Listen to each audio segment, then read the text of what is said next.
యేసుక్రీస్తు ప్రభువారు 7 సార్లు రక్తం చిందించారు. 8వ దినమున ఆయన్ని సున్నతి చేసినప్పుడు రక్తం చిందించారు.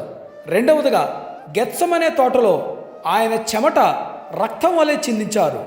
మూడవది రోమా సైనికులు కొరడాలతో కొట్టినప్పుడు ఆయన రక్తం చిందించారు.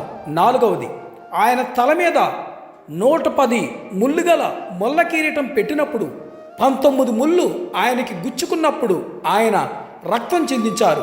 ఐదవది సిలువను మోస్తూ 800 మీటర్లు దూరం ఆయన రక్తం చిందించారు. ఆరవది ఆయన చేతులకు కాళ్ళకు మేకలు కొట్టినప్పుడు రక్తం చిందించారు. ఏడవది సైనికుడు బల్లెంతో ప్రక్కలో పొడిచినప్పుడు ఆయన రక్తం చిందించారు.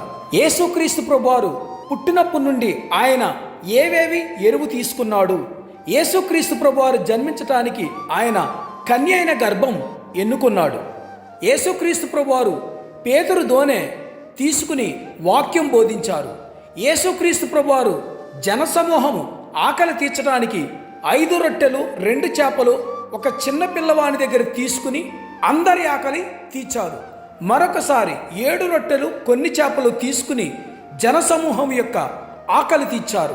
గాడిద మీద కూర్చుని ఆయన యెరూషలేము వీధుల్లో తిరిగినప్పుడు కట్టబడిన గాడిదను ఎరువు తీసుకున్నారు. యేసుక్రీస్తు ప్రభువారు పస్కా భుజించడానికి మార్కు యొక్క ఇల్లును ఎరువు తీసుకున్నారు. ఆయన చనిపోయిన తర్వాత ఆయన దేహమునకు చుట్టబడిన నారబట్టను ఆయన ఎరువు తీసుకున్నారు.